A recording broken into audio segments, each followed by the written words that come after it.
valideynlər, müəllimlər ilk növbədə rayon icra hakimiyyətinə, rayon təhsil sektoruna, Astara rayonunda tədbir keçirilməsi ilə bağlı təşkilat dəstəyi və özünü rəhbərliyimizi bildiririk.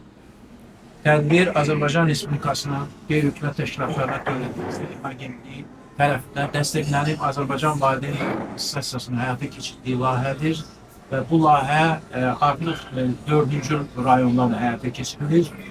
İlk tədbir Quba rayonunda, daha sonra İsmayılı rayonunda, Masallı rayonunda və Böyüklərdə Astara rayonunda.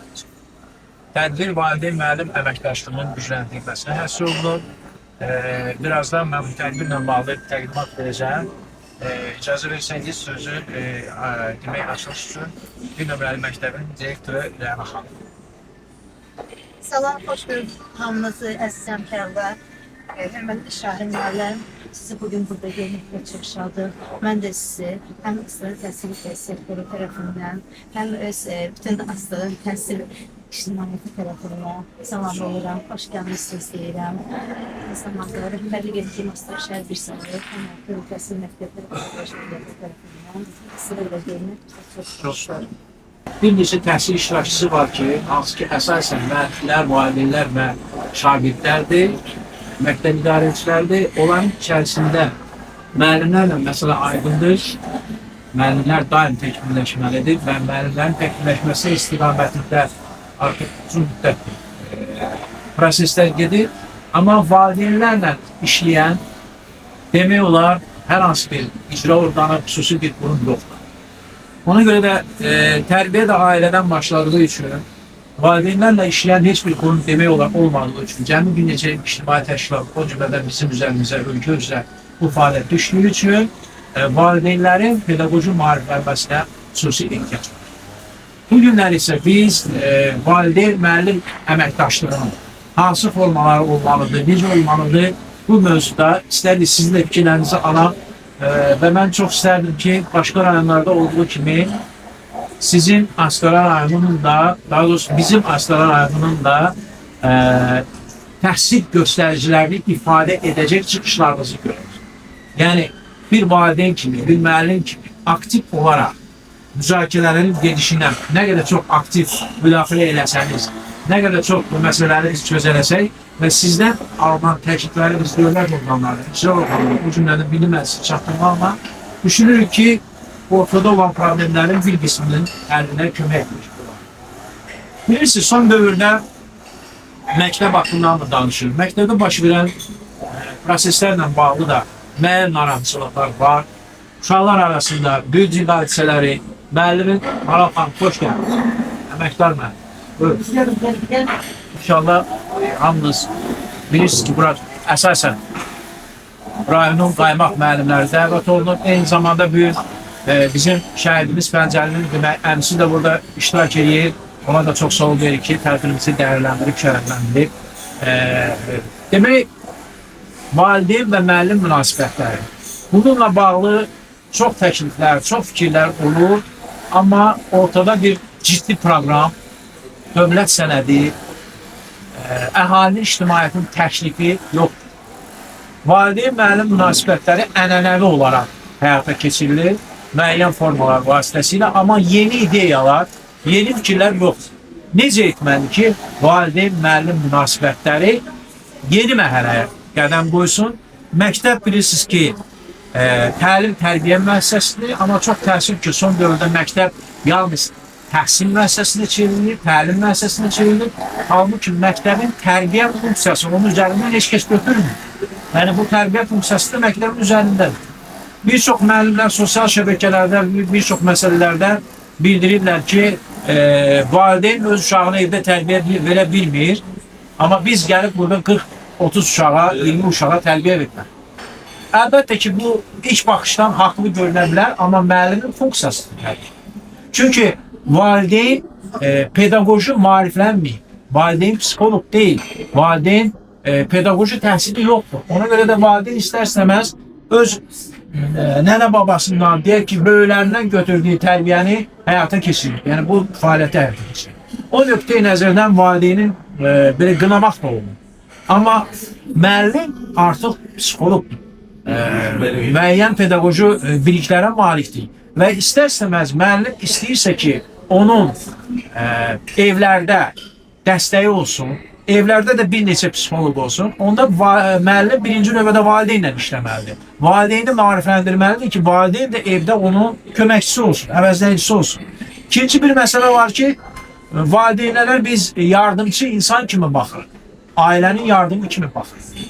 Amma bu qəti belə deyil.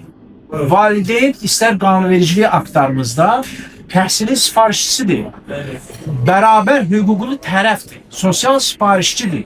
Valideyn məktəbin idarə olunmasında iştirak edən şəxs olmalıdır. Biz çox zaman buna bəzən biganə yanaşırıq. Amma o həqiqətən də belədir. Çünki ailə tərbiyəsi ilə məktəb təhsili uzlaşmadan heç bir nəticə əldə etmək mümkün deyil. Eyni zamanda media, internet, telefon və digər informasiya məsələlərinin blokadasına uşaqlara təhsil məsələləri. Mən çox istərdim sizin fikrinizi öyrənim. Sizincə valideyn kimdir? Valideyn ümumiyyətlə kimdir? Və valideynin hansı hüquq və vəzifələri? İstərdim çox oturaq şəkildə, qeyri-formal şəraitdə, səmimi bir müzakirə çərçivəsində biz gedək. Birazdan maraqlı şəxslərlə üçün toplantıya qoşulacaq və diskusiya edə bilirəm ki, daha da genişlənəcək. Sizcə valideyn kimdir? Buyurun. Kimsə fikir bildirmək istəyir? Çox maraqlı məqamlara toxunursunuz. Elə beləcə danışıb davam etsəniz. Yəni qızışdıraq məclisi sonra Yaxşı. baxalım. Valideynin əsas vəzifələri. Birinci, uşağın fiziki, mənəvi və əxlaqi inkişafını təmin edir. Uşağın fiziki, mənəvi və əxlaqi inkişafını təmin edir. Uşağa qayğı göstərir. Onu saxlamaq və maddi cəhətdən təmin edir. Qayğı deyəndə burada sevgi də nəzərə tutulur, hər bir şey. Uşağın hüquq və azadlıqlarına hörməti. Beynəlxalq Uşaq Konvensiyasına qoşulmaqla bizim məsuliyyətimizdir. Yəni uşağın hüquq və azadlıqlarına hörməti. Ola bilər biz başqa ölkədə bu başqa cür görülsün. Məsələn, Almaniya kimi ölkədə uşağa hökumət süd məhsulu qoyur, soyuducuda. Valideynin ixtiyarı yoxdur süd məhsuluna dəysin. Dəysin məhkəməli. Uşağı təhsildən yayındırmamalı, diləndirməməli, fiziki əməyindən sui-istifadə etsin. Valideyn uşağı diqqətdən kənar saxlamamalı, biganə qalmamalı və onun qayğı və sevgidən məhrum etməlidir. Valideyn uşağı zərərli vərdişlərə cəlb etməməlidir və onu kənar təhsillərdən, o cümlədən zərərli vərdişlərdən qorunmalı. Fikir verirsiniz ki, yəni burada biz bir neçə müddalara toxunduq və bir çox hallarda biz bunun əksini görürük. Bəzən görürük ki, bu günləri valideynlərimiz o qədər cari, gündəlik, ağır məişət problemləri ilə məşğuldur ki, ailəni saxlamaq, uşağı yedizdirmək, çizdirmək, evə çörək pulu gətirmək, əməklə məşğul olmaq, valideynin uşağın iç dünyası barədə məlumatı demək olar yoxdur. Bəzən insanlar bu münasibətdə müəllimi, bəzən isə valideynlə anlatırlar. Amma bu mövzudan sonra dəyişirlər. Hər bir halda burada zərər həm psixoloji cəhətdən, həm də təhsil cəhətdən şagirdədir. Ona görə də biz bu münasibətləri tənzimləməliyik ki, burada şagirdə heç bir zərər dəyməsin. Əksinə şagirdin xeyirli olsun.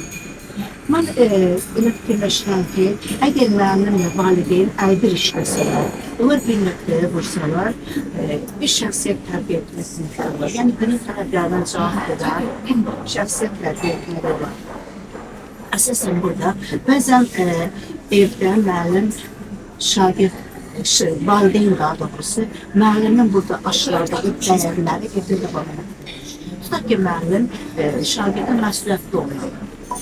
Burada məsuliyyətli olmaq bir dəyərli aşılamaq istəyir. Sadəcə valideyn evdə heç bir məsuliyyət qoyulur uşağın üzərinə. İstədiyimiz nəticəni əldə edə bilmirik. Çünki həmən uğursuz ailələr şagird öz övladlarına sevgi verə bilmirlər. Əgər siz qeyd elədiniz, həmən sevgi yoxdur uşaq. Uşaq sevgi istəyir. Həm müəllim tərəfindən, həm də valideyn tərəfindən sevgi istəyir. Sevgi ilə bəzən istədiyimiz vəziyyəti ola bilir. Ona görə mən ən çox valideyn səsləri, tez-tez valideyn səsləri veririk. Həm məktəbinin əvvəlində ünlü valideyn səsi, həm də birbirinin sonunda valideyn səsi. Bundan başqa tez-tez sport valideyn səsləri var. Şəhər məktəb olduğu üçün ən çox bizdə şəhərdə yaşayan valideynlər, kənddə yaşayan valideynlər bizim valideyn uşaqları da bizim valideynlər olar. Biz ancaq bu məsələni qoyuruq ki, valideyn məktəb alırsa, əgər möhkəm olarsa, valideyn öz evladı haqqında tez-tez məlumat alırsa, öz evladının uğurları, həm də çatışmazlıqlarını əgər bilərsə, müəllimlə birlikdə uğurlarını artlamaq, çatışmazlıqlarını isə arada qaldırmaq. Niye bizim valideynler veya müəllimlər bunu bilmir? Qanunvericilik aktları oxumurlar ama heç, onu qoyduq qırağa. Mən sübut edə bilərəm ki, məsələn, müəllimlərin əksəriyyəti, mən Respublikanın bir çox məktəblərində olmuşam, bir çox rayon, 60-dan çox rayonu gəzmişəm və hər dəfə qanunvericilik aktlarından sual verəndə görən müəllimlər cavab verəm. Bunu bilin. Amma elementar bir şeydir de, bir adam əgər öz hüquq və vəzifəsini bilmədi, həmişə məsələn, mən layihə təlimlərində belə bir sual verirəm. Deyirəm, sizin məqsədiniz nədir, vəzifəniz nədir və məqsədlə vəzifəniz arasında fərq nədir? 45 illik təcrübə. Mən birinci istərdim ki, Azərbaycan müəllimlərinə 20-ci əsrin 70, 80, 90-cı illərin əvvəllərində olan müəllim nüfuzu qaytarılsın müəllimlərimizə. O nüfuzu birinci biz həmişə yuxarıya tabi olmaq psixologiyası ilə yaşamışıq. Bu Avropa değil, biz aşağıdan təşəbbüs göstərək, kimsə o təşəbbüsü bəyənsın. Onsuz da təşəbbüs bəyənilmir, mən açıq deyil. Bu dövlət səviyyəsində sizin kimi cəfakeş, vətənsevər ziyalıların təşəbbüsü ilə dövlət orqanları qarşısında məsələ qaldırıb, birinci mən nəyi demək istəyirəm. 5-ci saat gəlib, bir də gördüsən məqsəddən 15 uşaq çıxıb getdi, şagird. Hara getdi bunlar? Hazırlığa. Axı burada da dərs var. Bu müəllimin hüququnu, müəllimin səviyyəsini, bunun o iş qabiliyyətini aşağı salmağa birbaşa yönələn mən repetitorluğumu nəzərdə tuturam. Mən özüm də işləmişim. Qiymətləndirmədən çox şey. Üçüncü, peşə və şərəf ləyaqətinin qorunmasını tələb edir. Keçmişlerin adına, iki nəsətin tüsəldina. Yüksək Riyaziyyat Fizika Fakültəsini Əsl dövrlərdə Ərməmət Ekonomiyada bitirmişəm 1984-cü ildən. İşləməyə başlamışam 1986-cı ildən. Cənub bölgəsinə gəlmişəm. Günə qədər orada fəaliyyət göstərirəm. Əvvəlcə fizika müəllim, riyaziyyat müəllimi kimi tədris edirəm. Təminən biz Azərbaycanlıyıq. Mən elə bilirəm, fərqi yox. Bu mənim yaxşı örnəyim. Bəli, biz hamımız Azərbaycanlıyıq. Bizim məqsədimizdə sırf Azərbaycan övladlarını öz cəmiyyəti üçün gözəl vətəndaş, gözəl şəxsiyyət yetiştirilməlidir. Bu qədər. Övladım var, üçü də ali təhsil edir, üçü də işləyir, yəni əlavə təqdimata məncə ehtiyac yoxdur, elə biləm. Amma bircə onu demək istəyirəm ki, ümumiyyətlə şagird, valideyn, əməkdaşlıq, ümumiyyətlə ailə nöqteyi nəzərindən elə biləm ki, ananın rolu daha böyükdür. Heç mənəmci məsələ. bax burada məclis alınacaq. Bəli. Ananın rolu daha böyük. Ata çölü. Məsuliyyəti də daha. Bəli. Lidəsi mənim. Siz də elə çöldə olursunuz. Siz evdə olmuşsunuz. Bəli, elədir. Amma ana başqa. Bəli. Yəni, ana ziyalı olsa o bilər ki, uşağı necə istiqamətdən vermək lazımdır. Mən demirəm, yəni, belə ona biz ziyalıyıq deyə mən ona üstün cəhət vermirəm. Yəni, biri oxuya bilər, biri oxumaya da bilər, amma maariflənmə söhbəti başqa. Bir də ki, qaldı ki, cəza gərək olmaz. Şagirdə cəza olmaz. Cəza oldu, müəllim düşür. Necə elektron spontan boşalır. Elə də müəllim düşür, elə ki, sanki 5-dən düşdü, tamam. Əssalam, tabii ki. Bax, bu deyil, hal-hazırdır. İndiki 11-də onu eləmək olar. Onu eləmək olmaz. Onu gərək ondan şəxsi çöldən alır. Elə danışasa yanına keçilməsin. Bir də ondan da nə gördün, o sənin üçün gizli qalmalıdır. Pirus, onu qeyri şagird, o bir şagird bilməm. başqa valideyn də bilməlidir. Nə qədər olar ki, saxlaya bildik, nüfusun olar. Bayaq mənim dediyim, bax, nüfusun olmasaydı. Yox, sən açdın, tökdün hamısını. Açdın, qaçdın kimi. Sən belə elədin, o belə elədi, sən qəlyan çəkdin, sənin cibində zajqalqa vardı, onun cibində qəlyan var idi. Bunları ki, dedin sinifə, ondan heç nə göstərir. Ondan nə integral göstər, nə nəticə göstər, nə törəmə göstər, nə xətti funksiya göstər, nə təmin göstər. Əli yox, zeh. Bir daha. Alışyan müəllim. Bu qədər.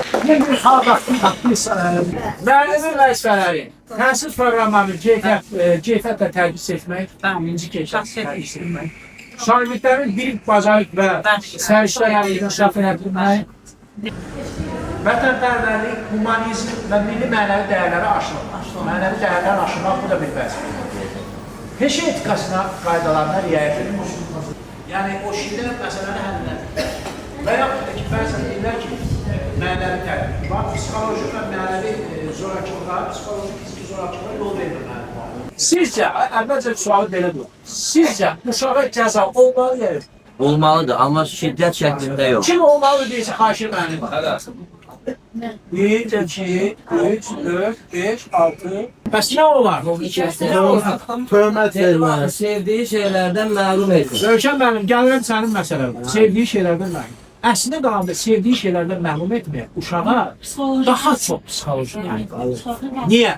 Ürək partiyli olur. Baxa bilməyəm.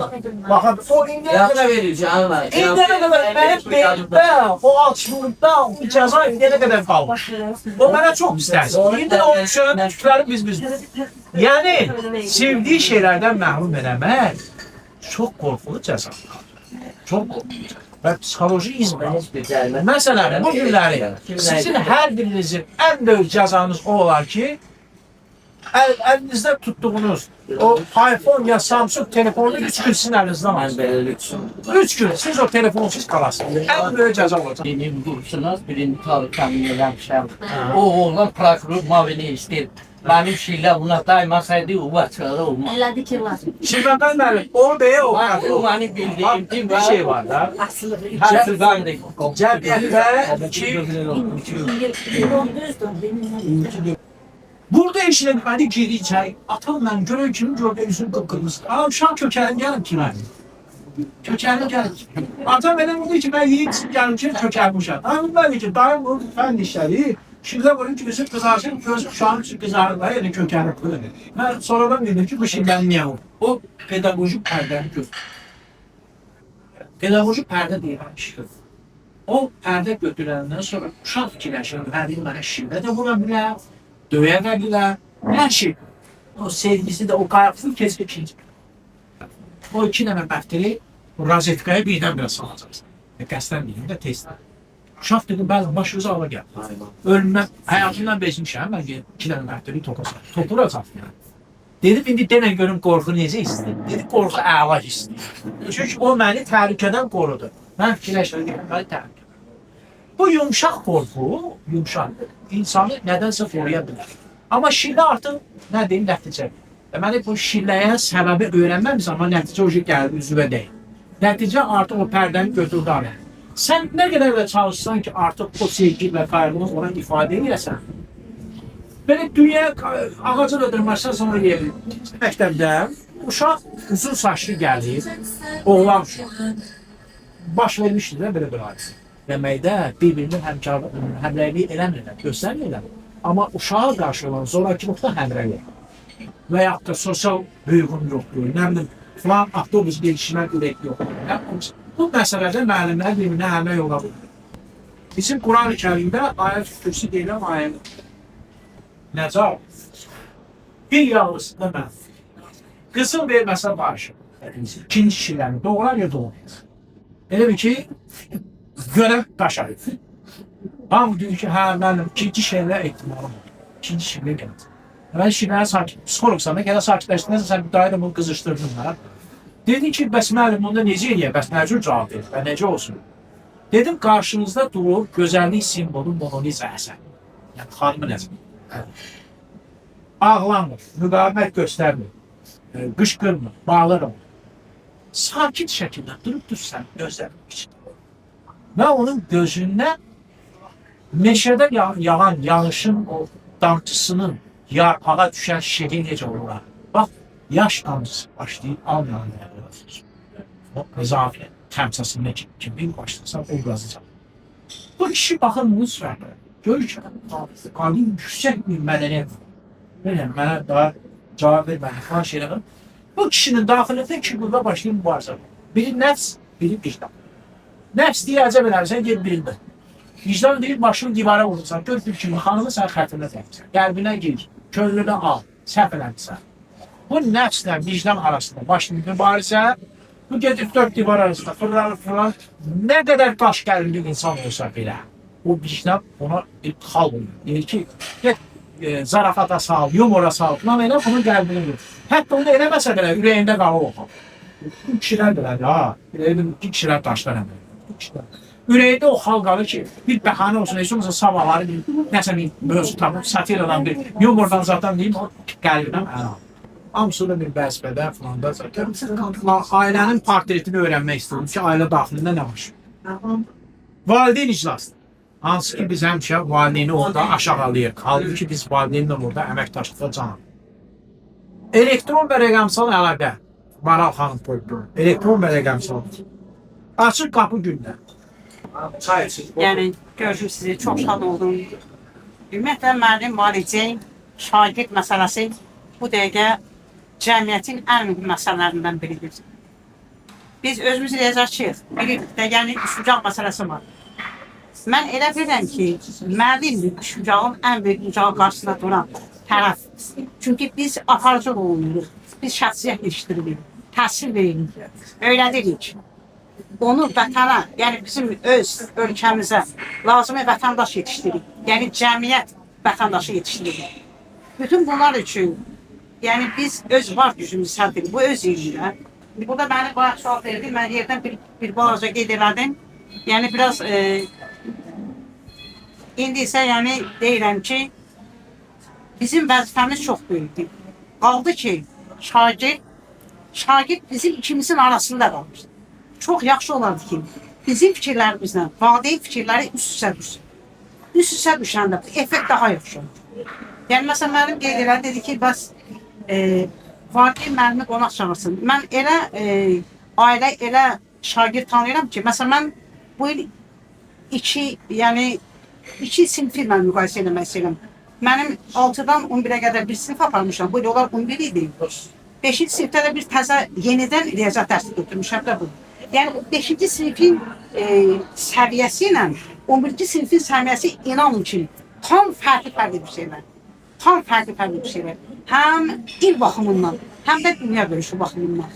Məsələn, orada elə riskli ailələr var ki, uşaq 7-yə qədər gözəl riyaziyyat oxuyur. Gözəl riyaziyyat oxuyur. İndi gəlib çatıb 9-a, ona 11-ə oxumaq istəmir. Nədən? Ailə büdcəsi yoxdur. Yəni, elə vaxt durur məktəbə gəlir, elə vaxt durur məktəbə gəlmir. Həftənin bir günü məktəbə gələ bilir. Təsəvvür edin, nə deməkdir bu? Ana 5 uşaq saxlayır. Ata yoxdur, ata türmədədir. Bayaq müəllim dedi ki, bəzi böyük cəmiyyətlər var, onlar gərək öz qazanclarından müşəbbini götürülür, nəyəsə də xeyliyə nöqteyi nəzərindən sərf eləsin. Vallahi inanın ki, mən öz maaşımın bəlkə 100 manatın, 150 manatın dəftərə düşərdim. Mən indi bunu burada deyirəm. Mən indiyə qədər bunu dilimə almamışam. Uşaq var, məsələn 6-ya qədər riyaziyyatı öyrənib, 7-yə qədər öyrənib, 8, 9, 10, 11, onun gəsi yox. Valideynin yadına düşmür. Necə yadına düşmür? O yadına düşmür, yox, onu atmıyor. Sadəcə gecə 11-də o dükkanda işdən gəlir. Ovada işdən gəlir. Bir vaxtda işdən gəlir. Mən o valideynə nə istəyim? Sadəcə mənim istəyim nədir? Mənim tələbim nədir? Mən tapşırıqları verirəm, yoxlayıram, neçə nəticədir, hansı mövzunu yaxşı öyrənib, nədə zəiflik var, onu göndərəm valideyni. Mənim valideynlə əməkdaşlığım bu qədər. 5-də isə tam fərqli. Mən elə İndi özümü xərcləmirəm. Biz idarə edirik olar. Deməli, Gürcüstanda Avropa Şurası tədbirində bizə şərt var. 36 saniyədə Azərbaycanın iqtisadiyyatı, mədəniyyəti, siyasətini ifadə edərsiniz. İfadə edə bildiniz, bilmədiniz cərimə. Cərimə də Allah eləməmiş, o belə şərab var, ətir belə, yekə bir qabda. Onu içməlisiniz. İndi görün də mən onun altından necə çıxmışam da 36 saniyədə. İndi mən istəyirəm bizim müəllimlər, peşəkar müəllimlər. istəyirəm ki, çox qısa saniyələrdə, bir neçə saniyələrdə, Rusların bir də sözü var. Правильно преподнести, düzgün təqdim etmək, düzgün ifadə etmək. Biz məntiqi hədəfli sualları veririk və həmin hədəfli suallara konkret hədəfli cavab veririk. Necə etmək olar ki, uşağa deyirsiniz, cəza vermədən necə uşaqla dil tapın? Cəza vermədən bir neçə cümlə ilə, bir-iki cümlə ilə. Yanaşma. Yanaşma. Müəllimin Fərqi yanaşması. yanaş. Müəllimin fərdi yanaşması. Özdə xüsusi olur. Ustalıqla yanaşması. Mənim birinci növbədə ədalətli olmalıdır. Necə olmalı? Fərqi yanaşma açısından Ədalət. uşaq olmaq Ədalətli lazım. Özünü tanımaq lazım. Mənim ədalətli olmasa bunun fərqi. Tamam. Yəni hamıya bərabər. Bəs yaxşı. Bərabər. Valideynlə Bu kim uşağı deyil, bu müəllim uşağı deyil. bəli. Bu kimin Bəs sözü yaxşı. belə söhbət. Maral müəllimə, Bəli. valideynlə müəllimin əməkdaşlığını mindiyənə qədər bütün formalarını görmüş. Necə yeni bir forma tapmaq olar mı? Rövşən müəllim, necə yeni bir forma tapaq ki? Ünsiyyət. O indiyənə qədər olmuyor. Ünsiyyət. Yox, indiyənə qədər olmuyor. Bunsuz abardan. Nerede fərqlənir? Yaxşı şagirdin valideynində. Fərqləndir. Yaxşı. Yox, Əməkdaşlığın yeni bir formaları içində necə olsun? Sərafət, onun üçün Bu qiymətlər. günləri valideyn hansı formada əməkdaşlıq edir? Ancaq hansı yeni formasını biz bilmirik ki, onu eləsək, bəlkə də onu qazanır. Bu suala cavab tapmaları çətin suallar verir. Bəlkə müəllimlərə ayrıca deməli şəxslərinə göndərək ayrıca onların özləri ilə tək-tək əməkdaşlıq edək. Gəl Necə? telefonla, gəl məktubla, məktub göndərməklə. Məktublaşma. Bəli, məktublaşma. Müəllimin valideynlə Bəli, bəli, bəli. Networking olmalıdır. Fərqləndir. Nə? Networking olmalıdır uşağın ben. Demek ki valideynlerin Bence 12 tane uşaq. Onun içərisində bir uşağı heç cürə yola gətirmək mümkün olmur. Deyirsiniz, onu necə edir? Bu nə edir? Bu gedir dükandan köynə yanılır və yaxud bir geyim alır. Bunu bir, iki, üçünə yox, hamısını alır. Aha. Hamısını təzəliyir. O uşaqlar, o müəllimə o qədər diqqət, o qədər ona necə deyim belə, mənəvi dayaq olur da müəllim. Aha. O qədər o müəllimi sevirlər, ona qulaq Maddi yolla ələ alır. Bəli, bəli. Bax, heç bəlkə o valideyni saymır, amma o müəllimi o qədər sevir, o qədər o müəllimi qarı. Müəllimin dediyi o sözü qanunur. Mən sizə bir misal çəkim də. İnternet uşaqları ilə barınmadı. Mən bir təlim aparırdım. Mənə dedilər, burada bir bandit uşaq. O sənin dərsini pozur. Mən də kökümü ona götürmüşdüm. Mən də o hədəfi onu götürmüşdüm. Hədəfi ona götürmüşdüm. Ümumiyyətlə, müəllim ən pis uşağa hədəf götürmə. Yaxşı uşaqla nə var işlə? Yaxşı uşağı bir də belə adi. Ən pis uşağı birinci hədəfə götürürsən. Ən nəzakətli və ən qayğılı uşaq sənin üçün olur. Onu götürdüm hədəfə. O uşaqla başladım işte. Gördüm o bir uşaq oradan kağız atmaq istəyir. Bu birisi buradan söz atmaq istəyir. Gördüm ki başçısı budur da. Kökümü götürdüm ona. Metodikamı onun üzərində qurdum. Hardasa bir 15-20 dəqiqə kontakt yarattım. İsti soyunu.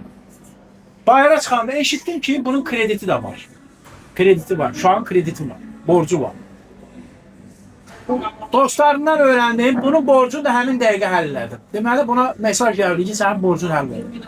Bu indi növbəti dərsə girmişəm. Mən bu növbəti dərsə girmişəm. Gördüm ki yenə də oradan hansısa uşaq mənə söz atmaq istəyir.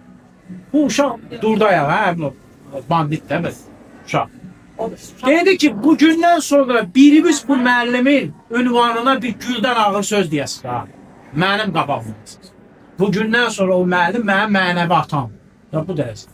İndi həmin o müəllim, həmin o uşaq Bakıda gül dükanının sahibi. Hər dəfə bir tədbirdə qalanda deyir müəllim, nə gül lazım olsa sən yekə-yekə buketdən göndərirsən. Bir misal sizə deyim. Ən pis uşaqda gizli qalan yaradıcılıq qabiliyyəti var. Onu açmaq. Sirri bundan. Çünki Allah Teala hər insana elə bir insan var ki, ona biri verir. Elə insan var ona bacarıq verir. Elə insan da var ona yaradıcılıq verir.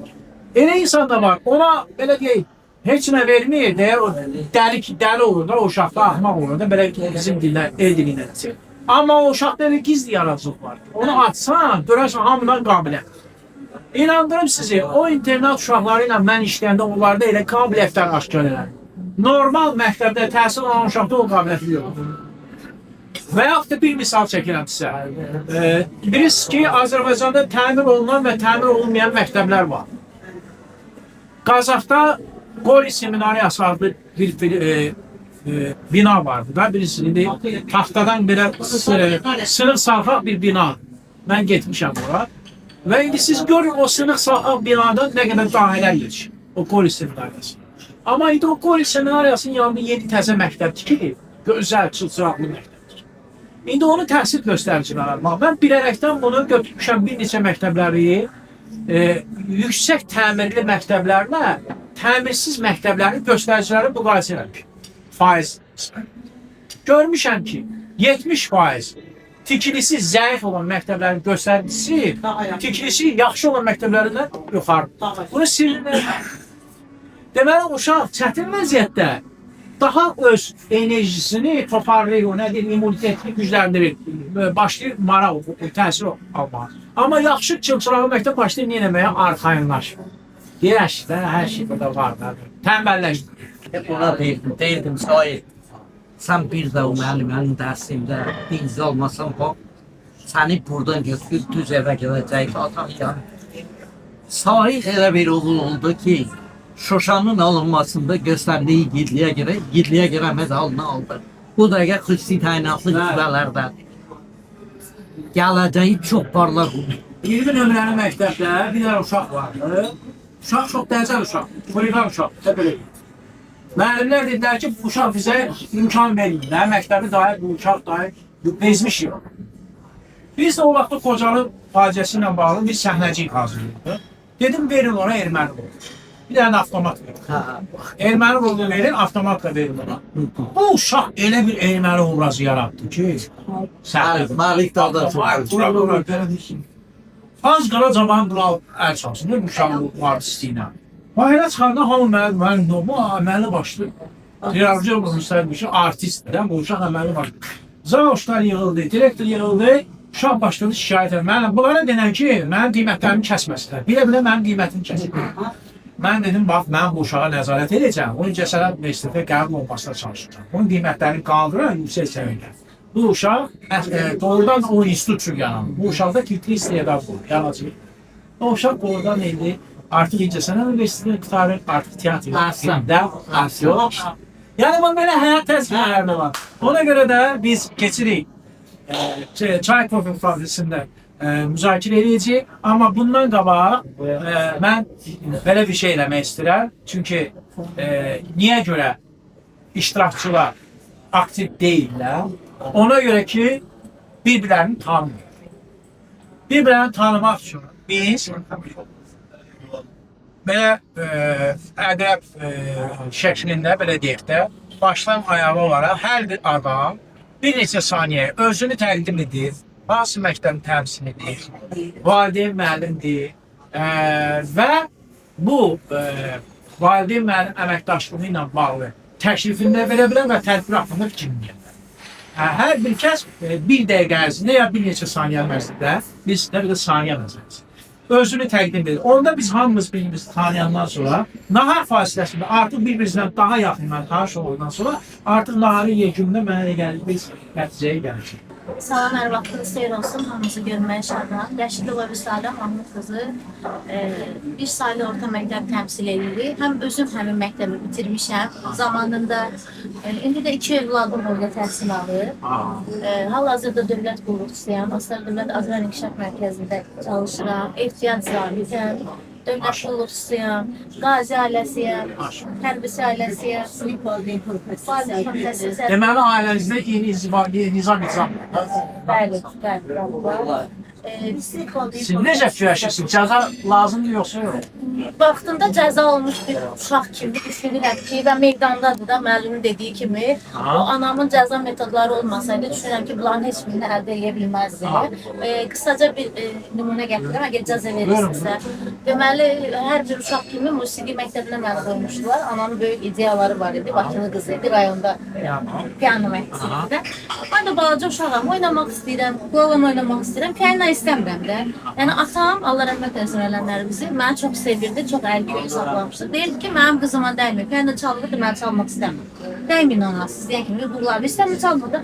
Anam deyirdi ki, çalmalıdır. Nətər yəni, mən bir məclisə gedəndə mənim qızım olsun piyano atasına ifa eləməlidir. Mən də hər bir uşaq kimi, yəni ata cəza vermir deyə qaçırdım atamı tuturdum ki, yəni ata məni çox istəyir. Anadan bir belə də deyil, şikayətçi olurdum ki, ya məni zorla tətbiq edirəm. Mənim anam belə bir cəza növü tətbiq elədi ki, dedi ki, mən sən piyano dərsinə getməyənə ki, mən sənə danışmıram. Bir gün, 2 gün belə fırlandım, 3-cü gün anasız hansı uşaq qala bilər. Getdim yavaş-yavaş məcbur da olsa başladım ifa eləməyə, məktəbə getməyə. Və bugün fəxr eləyirəm özümlə ki, mən hər hansı bir yerə düşəndə o fortepianonun ki, arxasına gedib ifa eləyirəm. Hamı durub məni alqışlayanda. Mən də maestroyam, bacara bilərsin. Ona görə deyirəm ki, nə yaxşı ki, mənim anam o cəzanı tədbir elədi və məni məcbur elədi və bugün mən daha bir istedadım var. Siz hesab edirsiniz o cəzanı hesablasınız. Mən cəzaysam, anam mənə 100%. 100%. Amma mənə elə gəlir ki, sizin özünüzdə talantınız vardı, istedadınız vardı, onu hesab. Təbii ki, amma ananın cəzasını o üzə çıxır. Cəza qıcıqlandırıb sizi sadəcə. Təbii ki, təbii ki. Çox sağ olun, alqışlayaq xanım. Buyurun xanım. Mən sizi göstərdim, siz narahat olmayın. Bütün emosiyalar, bütün psixologiyanı sanırım. Mən Dağışova Şirin İbrahim qızı bir nömrə məktəb təhsiliyəm. Mən orada işçiyəm, həm də ki, övladlarla. Orada övladlarım oxuyur, mən valideynəm. Müəllimlərdən razıyam. Neçə övladınız var? 2 övladım var. Sizin yaşlar necə deyil? Biri 3 yaşdadır, biri 9 yaşdadır. 9 yaşlıdır, Allah sağ olun. Çox sağ olun, minnətdaram. Mən razıyam. Əslində belə bir problemimiz yoxdur. Amma ki, düz ayrıcaçilik də görməmişik. Amma görəndə düz etiraz edirik. Amma Siz 9 yaşlı uşağınızın arzusunu bilirsiniz. Bəli, Nədir? polis olmaq. Polis ol. O məqsəd deyə bəzmə. O məqsədə çatma əslində birinci oxumalıdır. Mən həmişə ona deyirəm ki, sən ona çatmaq üçün o məqsədi istəyirsən, vəzifəni istəyirsənsə, sən ilk öncə oxumalısan. Düzdür, əlimdən gələn eləyirəm. Yəni oxuma, insan yorulur. Siz müəllimlərlə necə münasibəti qurursunuz? Siz necə hesab edirsiniz? Onlarla daha yaxın münasibət qurmaq üçün nə eləyə bilərsiniz? Təzə bir şeylə fikirləşə bilirsiniz. Mən əslində məktəbdə işləyirəm deyə çox müəllimələrin çox görürəm onların fikrini də mənə həmişə, yəni övladıma qarşı olan diqqətlərini də görürəm. Bəzən soyuqluq da görürəm, o da xətrə dəyir, amma demirəm o pis bir şeydir, amma yəqin ki, müəllimənin bir bildiyi var. Məsələn, indi Nazirlik tərəfindən kartlar təqdim olunub, yaşıl kart, qırmızı kart. Sizin məktəbdə var. Bəli, var. Bəzən valideynlər deyir ki, ayrı seçkilikdir. Məsələn, mənim övladıma da verilib, xanımın da övladına verilib, demirəm ayrı seçkilik. Qırmızı verilib, yoxsa? Yaşıl kart verilib, sevinirəm ki, övladım əla çıxdı. Amma yorğun da olsaq, övladıma diqqət ayırmağı sevirəm. Sana da verdim. Bir saat məktəbdə oxuduq övladım. Elə razıyam müəllimlərdən. Sadəcə məksi oldu, biraz şəkər olduğu üçün oldu. Nədə də o şəkər? Yəni aktiv uşaqdır, çox Aktiv olmalı. Da uşaq Yəni, gəlir. Doğulan uşaq. bəli. Doğulan uşaq aktiv olur. Yəni bax, onu mən də deyirəm, amma istərsəniz öz dərs prosesi olur, nəsə olur. Məlumat dərsə ilə dərs. Birisi bəzən analar olan uşaqlardan düşünəcək. Ha, onun olmaz. Mən məsələn Ha, bu qərar verən adam deyil, bu gələcəkdə həyat yoldaşı olacaq. bilirəm, Bu qərarı əlini stol-stola vuran adam olmalıdır. Mən elə deyirəm, məsələn müəllimlər görsən deyir, məsələn baxır pozur sənin uşağın dərsi. Məsələn, siz bayaq məsələn dediniz, bir uşaq şərtlədi, mən bütün hədəfimi ona verirəm. Əslində elə olmalı da. Mən də məsələn Coğrafiya məktəbində oxuyanda zəif uşaqlarla müəlliməm, daha çox işləyir, daha çox ona demək. Usu yaxşı çox dərs verir də, yəni yaxşı mükəmməldir. Bəli. Uşaqlar mənfi cəhətləri çoxdur. Məncə daha çox onunla işlənilməlidir, onunla söhbət aparılmalıdır. Yəni mən bir də ki, uşaqlar elə çox elə qorxular o qədər də yoxdur. Sizdən yoxdur qorxuları. Ümumiyyətlə elə çox deli bir qorxular yoxdur uşaqlar. Özünü güvən yaratırsınız.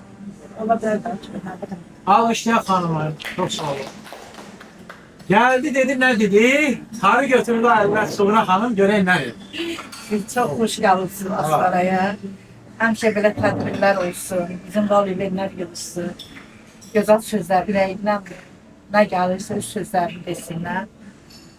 Mən özüm 20 il olar. Şövlalı. 20 il olar, mən özüm bir arada işləmişəm. 28-də 2 evladım var. Gözəl tərbiyə ilə böyütmüşəm. Hal-hazırda biri musiqi məktəbində müəllim işləyir, biri də Lənkəranda perisial xidmətində nazir işləyir. Çox sağ olun, halım deyə bilmirəm, bağışlayasınız, birimi yatmır ona. Hə. Çox sağ Sonra olun. xanım, siz hansı cəzaları verirsiniz uşağa? Vallahi Ürəyiniz açın görək mən neynərsiniz? indiyənəcəm. Ha. Boy necə lazımdır və düzün deyirəm. Özünüz gözəl tanıyırsınız bizim ailəni. İçərisində də olubsuz. Yəni demək heç sizə lazım deyil. Öz gözünüzlə hər şeyi görürsünüz. Mən uşaqlarımla heç vaxtı naz verməmişəm uşaqlara. Ciddi vermişmişəm. Həmişə Ərköyün oldu. Ərköy, xeyr. Mən uşaqlarıma ərköyü, yəni ki, ay belədir, elədir, yox. Həmişə uşaqlarımdan ciddi nəzarət eləmişəm, ciddi böyütmüşəm, nəticəsində görmüşəm. Həm iş qadını olmuşsunuz. Bəli. İşə də getmişsiniz. İşə də getmişəm, yoldaşım da İngilizcə xəstədir. Avqustuna həm ata olmuşam, həm ana olmuşam. Tərbiyəni düzgün vermişsiniz. Bəli. Hər iki vəzifəni özüm də daşımışam. İkisini də hərbi xidmətə tək yola salmışam. Hə imtahanlarında tək iştirak eləmişəm.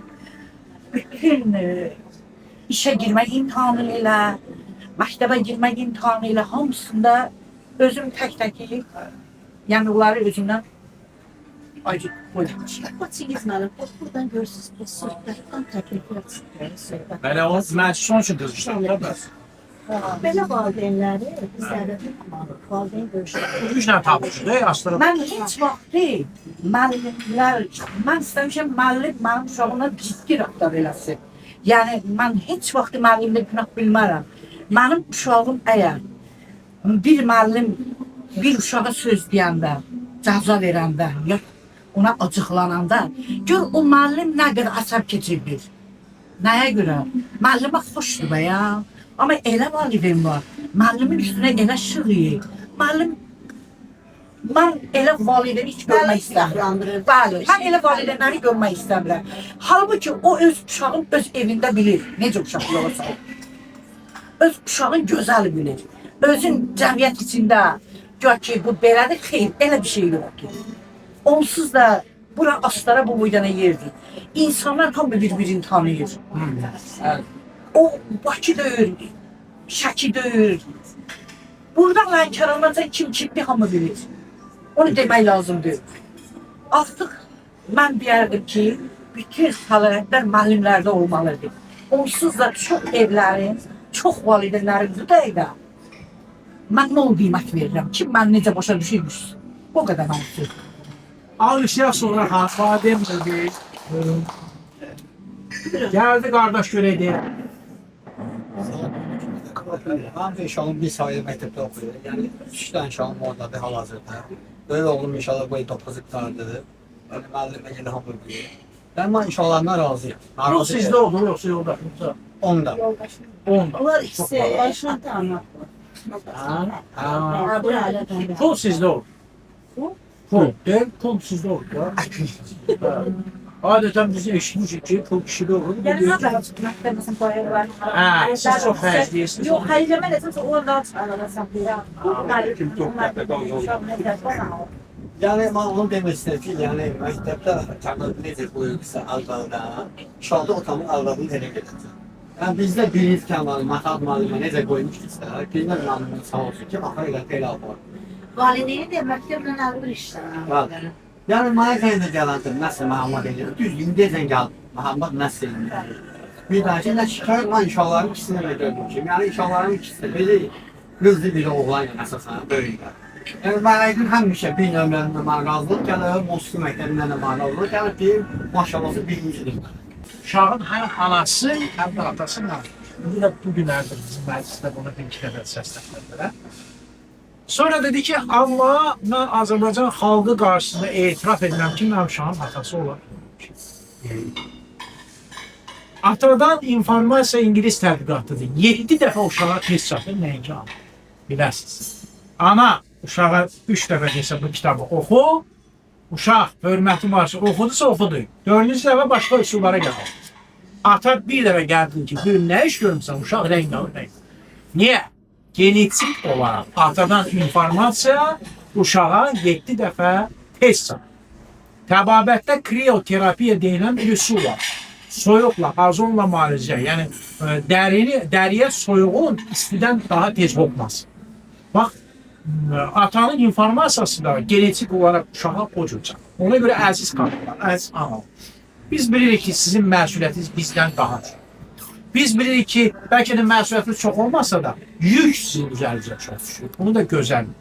Hətta qadın var ki, divara mıxı da özür. Nəticə nə olur? Onkolojik xəstəliklərin sayı çoxalır, gərginlik, stres və transfer olunur, ötürülür uşağa. Anadan ötürülür uşağa. Çünki birinci anadan ötürülür. Ona görə də bütün bunlara baxmayaraq heç bir halda və heç bir yerdə atanın funksiyasını çalışın azad.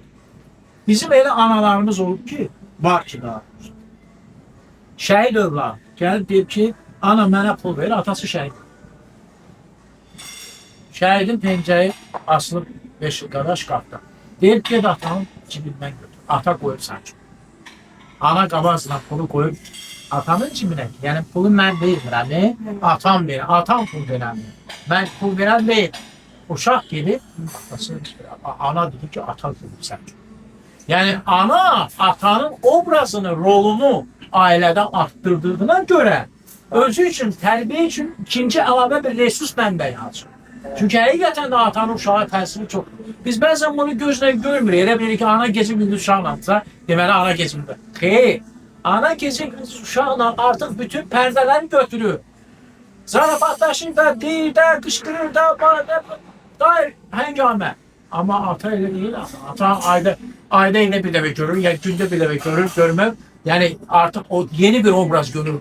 Gəlir ki, artıq yeni bir məsuliyyətli obraz görür. Uşağın siması dəyişir.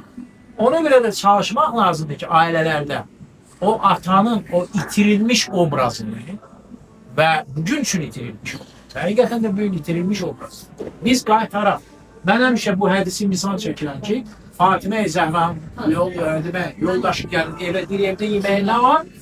Xanım deyir ki, evdə yemək var, uşaqların payından sən üçün biraz saxlamış. Deyir, bəs mənə niyə demədin ki, evdə yemək var? Daşdan yumuşaq bir acıqda gəlir. Deyir, məndə o həya olmazdı. Məndə o həya olmazdı, onu sənə deyir.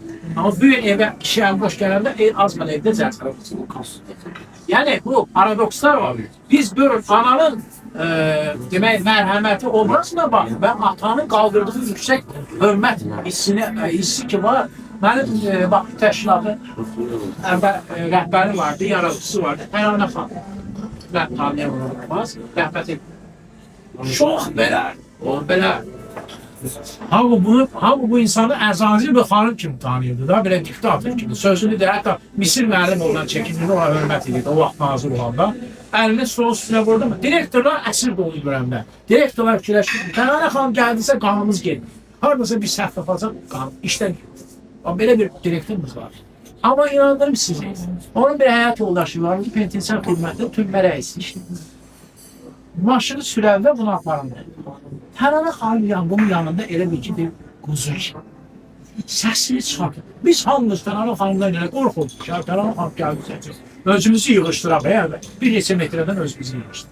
Amma həyat yoldaşı gələn ki, özü sakit adam idi, Torku müəllim, sakit adam. Mülayim adamı. Amma onun yanında özünü elə vardı ki, elə bir Torku müəllim burada parçalı. Onun böyüydü bu. Yəni, bu münasibətlər bizim ailə mənəvi dəyərlərimizin əsasındadır. Buna görə bu yaranır. Belə olmayan halda, məsəl üçün, Maran xanım əgər belə olmadı, desək ki, ananın rolu məsələn belə falan, onda günahkar ana olur. Bilirsin, o kilo var, onu bağışlamaq olan. Günahkar ana olur. Niyə? Çünki dünyaya kişiyi gətirən də anadır, qadın. Yəni, o bətnində o uşağı formalaşdırır. Ona görə siz nə günah axtarsanız da, yenə birinci özünüzdə tapacaqsınız. Özünüzü çox oda atmayın ki, sonra da deyəsiniz günah bizdə. Ona görə qadın və kişinin rolunu biz, indi bizə təqdim olunan gender bərabərlik formasında düz başa düşünürük. Elə bilirik ki, gender deyəndə qadın üstünlüyü. Xeyr, gender deyəndə kişilərin malik olduğu hüquqlardan qanunları məhrum etməməyi nəzərdə. Başqa şey deyil. Yəni, əgər tutaq ki, kişi bunu ala bilərsə, bu vəzifəyə gedə bilərsə, qadının da ixtiyarı olur o vəzifəyə. Qadın buna görə onu vəzifəyə qoyulmamaq söhbəti yox. Budur ki, amma bizdə necə? Rayon icra hakimiyyətlərinin müavinlərini bir ara dedilər ki, humanitar müavinlər ancaq qadınlar olur. Bu müavin vəzifəsinə qadın ya kişi olmağa görə qoymalar ki, müavin vəzifəsinə bilik və bacarığa görə qoymalıdırlar və peşəkarlığa görə qoymalıdırlar. Bunu elə durub deyəsən, onda sən o qadını aşağı alırsan ki, sən qadın olduğuna görə qətsəni qoyamıyorsun. Yəni, yaxşı ki, onu aradan götürürlər, artıq çox rəyonlarda artıq kişilər də o vəzifəni icra edir. Yəni, burada geldim anlayışı, bizim bir filosofumuz var, Fuad Mahmetov, bizim kültür oluşumuzdur, Kozalı bir asosiyasiyası. Onunla da məsələ müzakirə edir. Deyirdi, mən ümumiyyətlə gedir bizim təbii dəyərlərimizlə daban-dabana ziddə anlayışlar.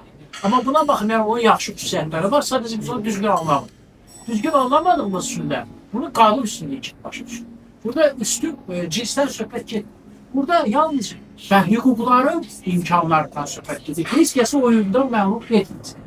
Ona görə mən çox istərdim ki, qadınlar nə qədər güclüdürsə, onların ən gözəl gücü və ən gözəl gözəlliyi onların zəifliyidir. Bəzən o zəifliyi sözündən də çəkinirlər, deyirlər zəifliyi. Elə zəifliyi özü də gözəl. Çünki kişi o zaman özünü kişi hesab edir ki, hiss edir ki, qadının müdafiə etmir. Onda kişi olur, öyrənmiş. Yox, görəndə ki, qadını heç bir şey etən, Bağdatda mənəm, Kol Xəlifə, qadını nəyə qadın? Yəni, o nöqteyi nəzərdən təbiətin, həyatın, Allah Taala'nın bəxş elədiyi ki, sənə funksiyası var ki, sən anasan, ya sən atasan, bu funksiyalar özünün mahiyyətini də düzgün başa düşür və cəmiyyətdə də, ailədə də düzgün təbdil etmək lazımdır ki, sonra o dizbalans, bərabərlik pozulmaz. Elə bir layihədir ki, biz bunun hatta təhsil nazirliyinin verdiyi sərəncam əsasında bizim Elə elm təhsil naziri dəstək verib bizə bu işlərdə iş də. planlarımıza daxil. Bəli, regionlar dəstək. İlk dərs başlanan günə, axırıncı dərs başlanan günə qədər biz bu valideyn və alim əməkdaşlığının protokollarını daim hazırlayıb sektorlara təhvil vermişik. Mən Pedaqoji Universitetin 1985-ci ildə Kimya Biologiya fakültəsini bitirmişəm. Özüm 40 ilə yaxındır ki, ilk fəaliyyətimi Vəkəlarca Ümumi Orta Məktəbdə fəaliyyətimi orada başlamışam. Orada kollecdə işləmişəm və iş fəaliyyətimin nəzərə alaraq digər işlərdə də, digər ictimai işlərdə də vəzifələr aparıram. Yasacı Komissiyasının sədriyəm, Yeni Azərbaycan Partiyasının təşkilat sədriyəm və 26 ildir müdəkalar Şahin Əliyev adına şagirdimizin adını daşıyır. Həmən məktəbdə məktəb direktoru vəzifəsində işləyirəm. Və burada bir neçə məsələlərə toxunduq. Qulaq asan bir dəqiqə. Biz burada bir neçə aktual məsələlərə toxunduq. Əlbəttə bu bizə çox lazım olan, müasir ən böyük problemlərdən biri olan məsələlərdir. Bu təkcə valideynlərlə deyil, çünki uşaq 3 istiqamətdə formalaşır. Qısa deyirəm, yəni konkretdir, fikrimi tamamlayıb.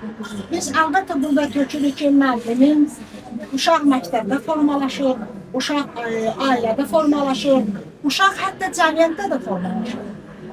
Çünki mən məsələn valideynəm, üzr istəyirəm, mənim də evlatlarım məktəbdə təhsil alıb, hal-hazırda alıb, məktəbdə bitirirlər hər ikisi.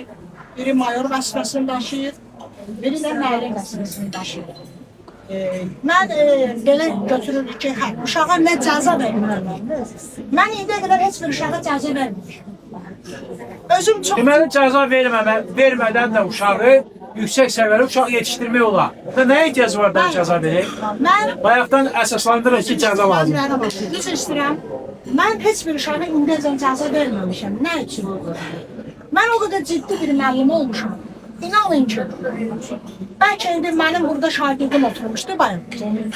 Famil. Mən elə məktəb həyatına girəndə, inanın ki, uşaqlar o qədər məndən qorxurdular ki, özümü biraz səmimi aparım, uşaq bizdə qorxar da. Qorxu nədən yaranır? Vallahi mənim özüm də bilmirəm mimikamdan, ya bir diqqətimdən, bir ciddiliyindən. Əlinə bir kələm. Xarizma var. Xarizma var. Müəllimin gərək xarizması olsun. Siz inanın ki, müəllim, gənc müəllimlər sinifdə dərs deyəndə məni çağırırlar ki, uşağı Bindiravana müəllimə gələn. Sinifə görən ki, uşaq həmisi. Mən nə uşağı döyürəm, nə uşağa cəza verirəm. Ancaq görürəm ki, hansı uşaq müəllimin dərsində ona qulaq asmayanda tutur gətirir mənim otağıma, inanın o şəkillər də çəkir. Oturur mənim kreslomda, oturur mənim divanımda və çay da gətirirəm ona.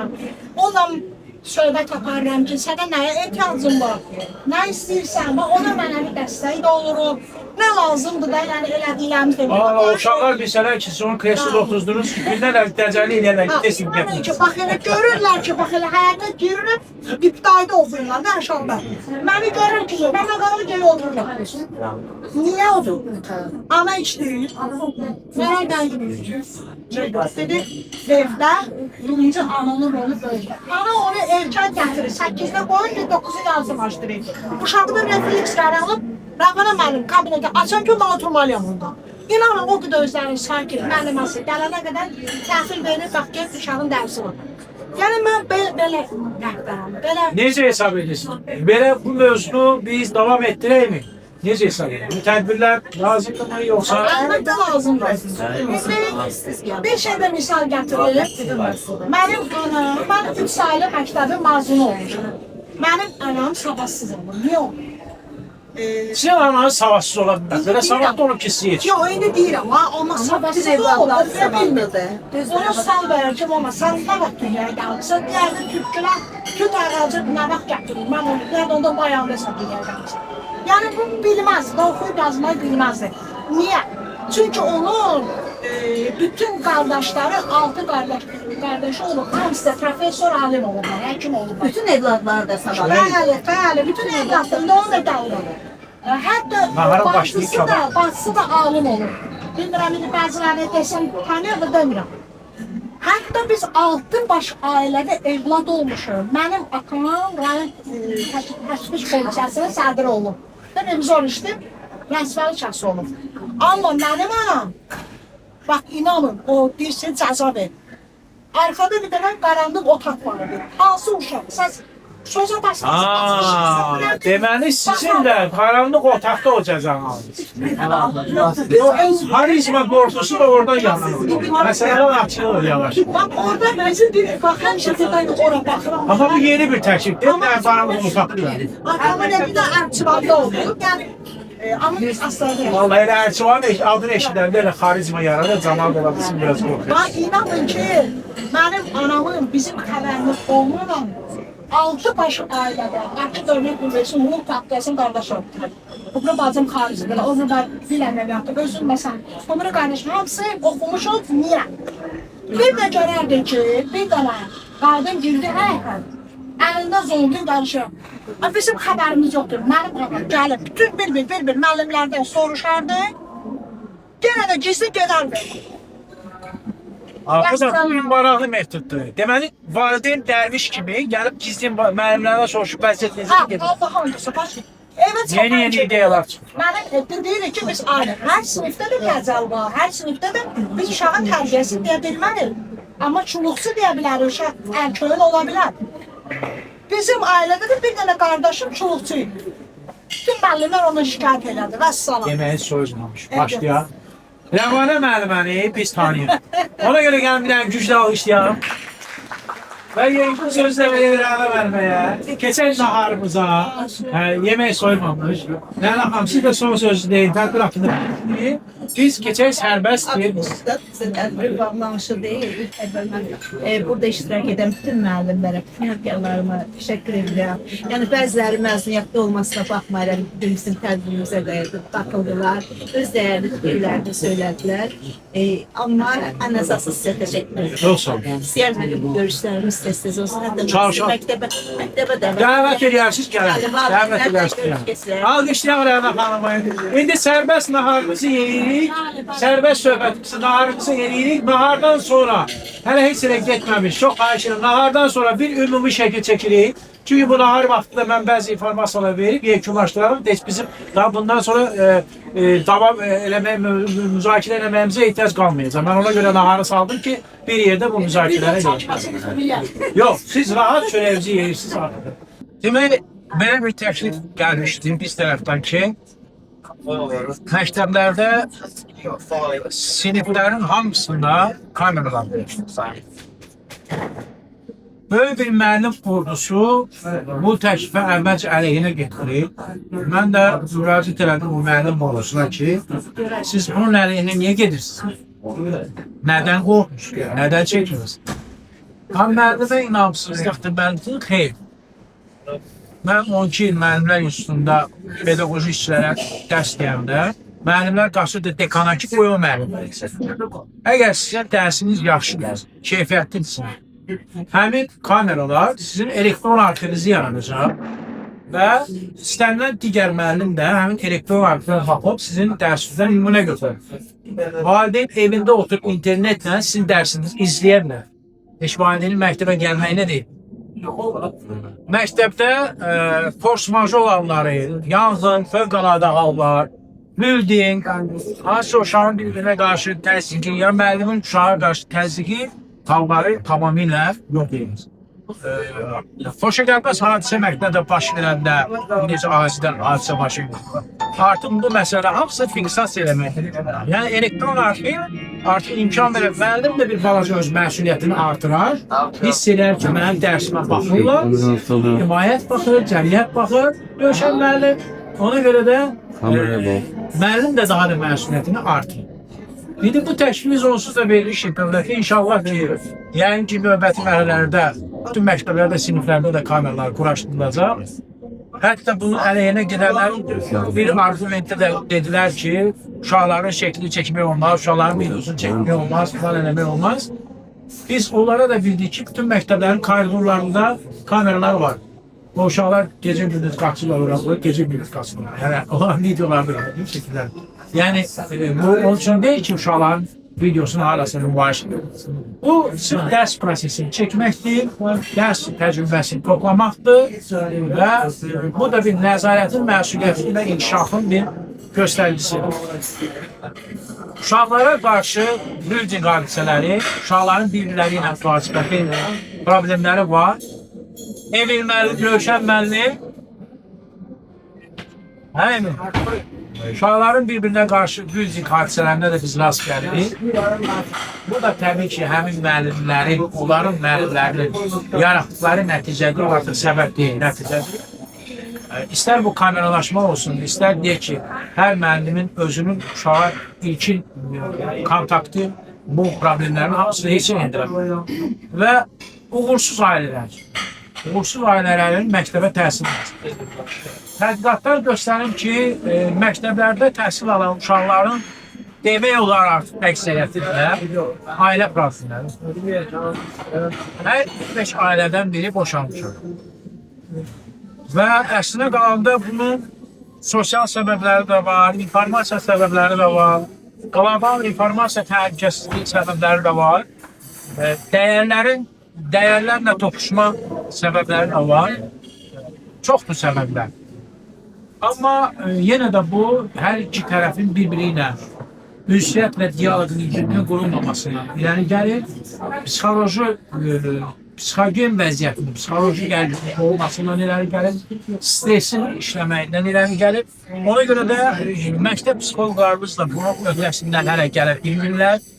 Çünki ölkədə cəmi hər məktəbdə bir-iki psixoloq var ki, o da bütün məktəblərin hamısında yoxdur.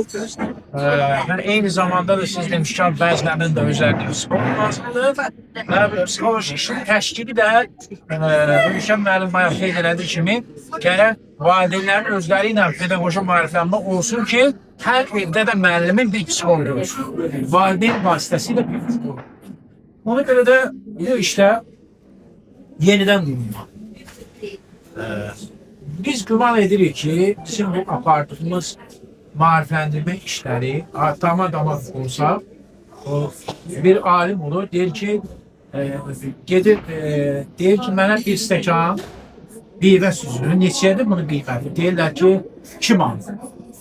Deyiz, bəs damcısı neçədir? Deyir, heç bir o damcının süz gəlsin. Və bizim də bu günlər hər hansı bir damcı olaraq hansısa bir informasiyanı kiməsə ötürürüksə, o informasiya da yerlərə gelib çatacaqsa və yaxud da öz ailəsinə tətbiq edəcəksə, öz məktəbində tətbiq edəcəksə, ictimaiyyətə gelib yayacaqsa, mətbuata təbii ki, bizim bütün bu sosial demək, layihələrimiz YouTube kanalında, ayrıca səhifələrdə yerləşdiriləcək.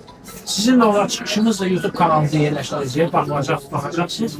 Sosial şəbəkələrdə də, Facebook'da da canlı, YouTube kanalında da ayrıca rolik kimi, video sosial çap kimi yerləşdiriləcək. Yəni, canlı və bir neçə rayonlarda da keçirdiyimiz tədbirlərdə hamısı yayınlanacaq. Bir neçə il ərzində onun baxış sayını təbii ki, çox ayrılır. Mən düşünürəm ki, az da olsa biz bu günləri aktual olan problemlərə toxunduq. Valideyn hüquqları və vəzifələri, müəllim hüquqları və vəzifələri, uşaqlara qarşı münasibətlər, valideyn müəllim əməkdaşlığı, onun yeni formaları, məktəbdə təhsilin keyfiyyəti, tədrisi kimi təqdim, məktəbin təlim və tərbiyə ocağı kimi funksiyası və bir sıra digər məsələlərə biz ötəri də olsa toxunduq. Mən hər birinizə bu tədbirdə axıradək iştirak etdiyinizə görə təşəkkürümü bildirirəm və bizim yəqin ki, Emil müəllim, yəqin ki, sizin köməkliyinizlə bizim WhatsApp qrupumuzda yaranacaq və orada bütün çəkilən şəkillər və videolarda yerləşdiriləcək, yəni tanış olub götürə biləcəksiniz və belə qruplar artıq bizim bütün tədbirlərimiz formalaşır. Və hər hansı bir yeni bir təklifləriniz də olacaqsa və yaxud da məktəblərimizdən təkliflər olacaqsa bizim vasitəmizlə əlaqə saxlaya bilərsiniz və yaxud da buradakı iştirakçılar WhatsApp qrupu vasitəsilə birbaşa təkliflərini bizə verə bilər. Yəni məktəbdə də sizin hər hansı bir yeni təklifləriniz olarsa valideyn müəllim əməkdaşlığı ilə bağlı siz onu bizə çox asan üsulla çatdıra bilərsiniz və biz də onu Elm Təhsil Nazirliyinə, regional idarələrə, Milli Məclisin Təhsil Komitəsinə və digər icra edəcəyi orqanlara çatdırılır. Bir daha sizə təşəkkür edirəm. Ümid edirəm ki, bu kiçik layihəmiz müəyyən fayda verəcək. Əgər kimin sözü varsa, görə bilər. Bir valideyn müəllim assosiasiyası BMT-in Uşaq Fonu və Elm Təhsil Nazirliyinin dəstəyi ilə yaradılmış bir qrupdur. 2003-cü ildə dövlət qeydiyyatına alınıb, ölkə üzrə 137 filialı var və təşkilatın məqsədi uşaqlar üçün məktəbi yararlı bir mühitə çevirmək, uşaqların sağlamlığı, təhlükəsizliyi, ağaçlı vaxtının təşkili, təlim tədrisi keyfiyyətinin yüksəldilməsi, təhsilə ictimai nəzarətin təşkili, məktəbin idarə olunması, ictimai əsaslarla idarə olunması, fəaliyyət mexanizmlərdə həyata keçirən bir qrupdur. Təşkilatımızın nəzdində ekspert şurası fəaliyyət göstərir. Ora ölkənin çox təcrübəli, qocaman təhsil ekspertləri, təhsil mütəxəssisləri, təhsil fədailəri cəlb olunub. Birliyimizin nəzdində valideyn təlim mərkəzi fəaliyyət göstərir. Burada valideynlərə psixoloji, mənəvi və təşkilati dəstək göstərilir. Birliyimiz eyni zamanda mütəmadi olaraq bəzən yay düşərgələri təşkil edir. Biz 3 il bundan qabaq 84 nəfərin yay düşərgəsini təşkil etmişdik. O cümlədən sizin bu Sım dağlarına da gəlmişdik. İndi fikrimiz var ki, artıq bu müəllimlərin, valideynlərin də bir yay turlarını da təşkil edəyək. Belə bir fikir də artıq günənlər formalaşdı. Çünki gördük ki, rayonlara maraq artıqdır. Və eyni zamanda təşkilatımız demək metodoloji fəaliyyətləri də həyata keçirilir. Təşkilatımızın mütəxəssisləri ayrı-ayrı məktəblərdə, ayrı-ayrı müəssisələrdə, təhsil müəssisələrində məsləhətlər, təkliflər verirlər, yönetimlər edirlər. Eyni zamanda bu təşkilat demək olar ki, yüzlərlə layihənin ölkə üzrə icraçıdır.